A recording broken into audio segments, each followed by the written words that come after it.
Check out this clip from my interview with Sin LOC. You may remember Sin LOC as the guy from Bangin' on Wax who wore the Freddy Krueger mask. In this clip, Sin LOC discusses getting jumped into NHCC.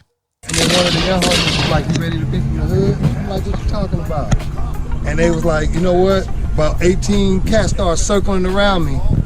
I was like, "F it, bring it on." So they jumped me in. They started socking me up. I'm taking everybody's punches. So I like start swinging back like that's all you got. Then the OG came up and drop kicked me. Boom. And that's after that. I fell to the ground. I got up. Everything stopped. It was over. I was from the hood.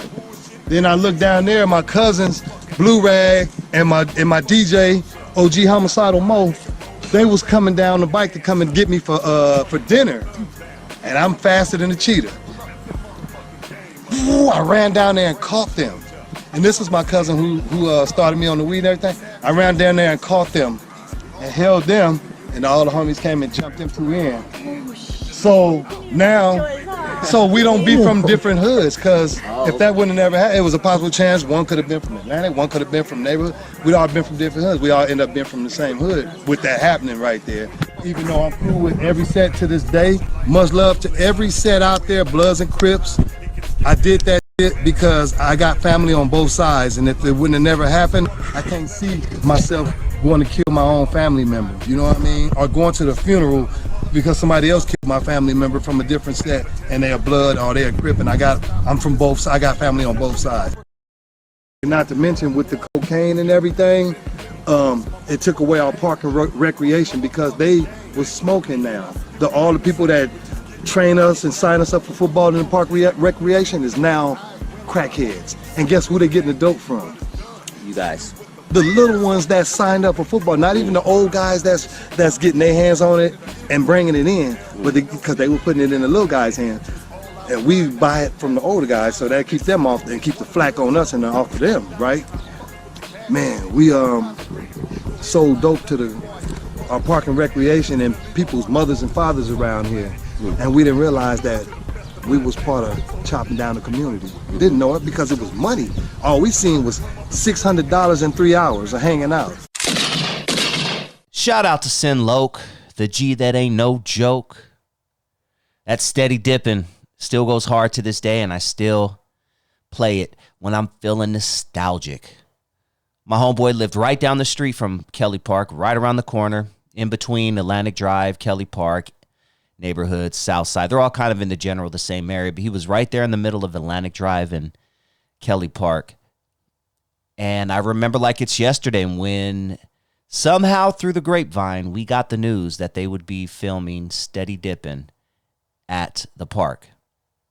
I don't remember how we heard the news. I don't remember anything behind it. I know we used to play, maybe because we used to play basketball there, so maybe we were going to play basketball and some people were talking about it. I don't remember. I just remember that we were not really allowed to go around there while they were recording that video, mainly because it was rough in the early 90s. This was 92, and everyone in that general area was going at each other. Blue versus blue, blue versus red, red versus red, red versus blue. The whole east side of Compton was a war zone back in 1992, whenever this song came out. But I tell you, man, it seems like yesterday. To this day, though, I got to say, the Red Team, in my opinion, had a harder album. I just remember, obviously, Paru Love, but there were so many other joints out on there. Don't get me wrong, the Blue Team came and did their thing, especially with Domino on there, who went by Genuine Draft at that time, who would later go on to be, as the artist we know as Domino. Here we go, as the boom starts to do with a fat track for the G's. 1, 2, 3, and this is OG. Won't you move your proteas? The Ghetto Jam is about to slam with some help from the Diggity D.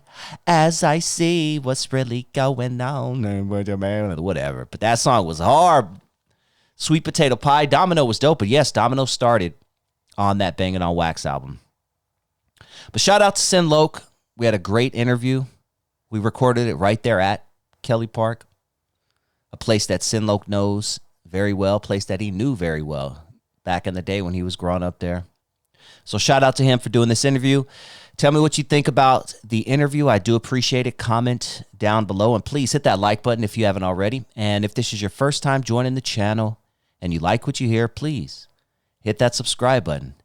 And if you enjoyed this video, you just might appreciate this bonus clip I'm about to play for you right now. I don't think I've ever heard anyone, Lil Hawk, after doing, 20, because I talk to a lot of people behind bars. Two of my really good friends are doing life in prison, so I talk to them every Sunday. And we just I've never heard a person that has done 25 years, is banged and all that, ever say, yeah, I'd do it again. I'd do it again. That was cool. Every single person that said, man, don't do it. Don't do it. Dusty, that was a waste of my time, waste of my life, man. And just for people that's listening right now that don't know, the game is so cold. When you live in that lifestyle, like what happened to me can happen to you. I got framed for a murder that I don't know nothing about. I didn't commit. I don't know nothing about it, period. It was all some BS, but I was living a lifestyle. So by me living that lifestyle, I gave, foul police action at, manufacturing a case on me because I was in that lifestyle. So guess what? Now let's go back to this. If we go back to the 80s and shit like that, one of the first things they bring into the game was they said it's a war on gangs and drugs. So think about that for a second. If it's a war on gangs and drugs from the government, the police officials and agencies, that means it's open season on gang members. So by me being a gang member at that time, since it's a war on gangs and drugs, that means it was a war on me. So if it's a war on me, and it ain't no fairness in war. So that means the police can frame me, lie on me, they can kill me, they can plant dope on me, they can plant guns on me. You want to know why? Because when it's a war, it's a motherfucking war. So that means the police, they don't care about the rules no more. Ain't no more all is fair in love and war, all is fair in war. So exactly. So I became a victim of that kind of shit. So when they send me to prison for this murder that I didn't do, they wrote it off as, so what? That's what it is. You know what I'm saying? So my life didn't mean shit to them. And you know how the game goes. At the end of the day, I'm one of God's sons, so God won't let me go out like that. God was one of them things like, look, I'm going to set you down for a minute, wake your game all the way up, and bring you back stronger than ever, get this money, lead the right way, and handle your business, period, point blank. Straight up. Man. Let's parlay that. We're going to actually take a step back, and we're going to talk about something that a lot of my audience seem to be intrigued by. This is usually, these videos tend to be, my biggest views. I want to talk a little bit about Bangin' on Wax. But first I would like to talk about what you were doing, just before Bangin' on Wax. How did you even get approached? Were you flowing on the street, battling people? Like, talk to me about your come up in as a rapper, and then how you, once again, were approached to be on that project. Well, to keep it clean, as a youngster, man, I always been a hip hop head, from the west to the east. Like I tell people, man, back then it wasn't like how it is now, hating and all that kind of shit. Music was music.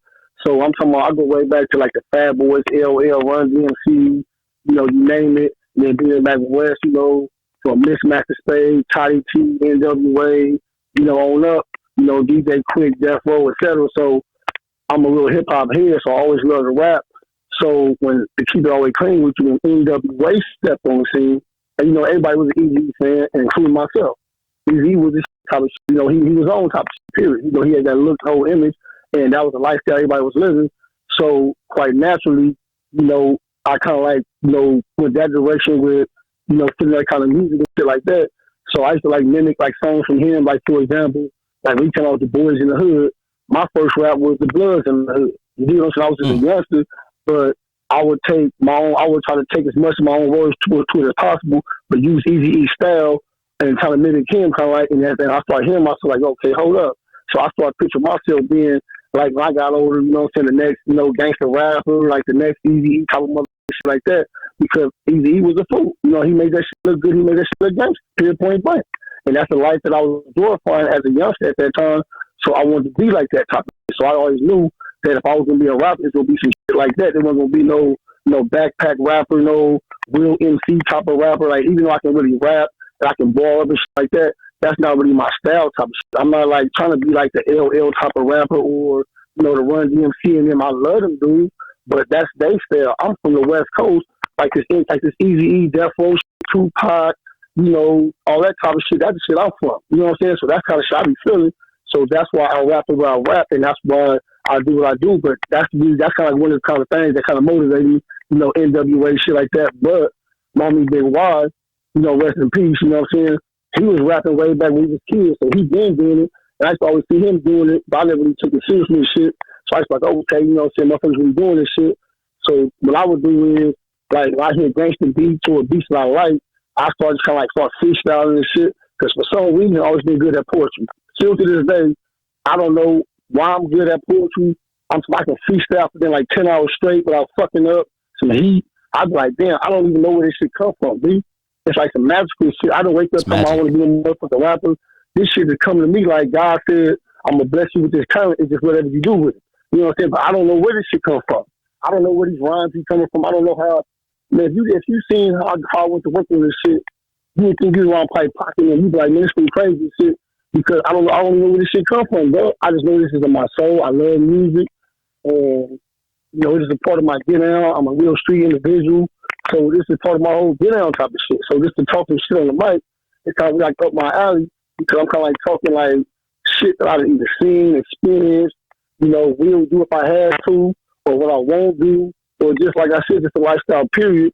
If you really live a lifestyle, man, you see shit, you involved in shit, you know what I'm saying, you be around shit, you expose this shit, you know what I'm saying? So if you really in that lifestyle, and you got a lot of motherfuckers that act like they're in that lifestyle, but really not.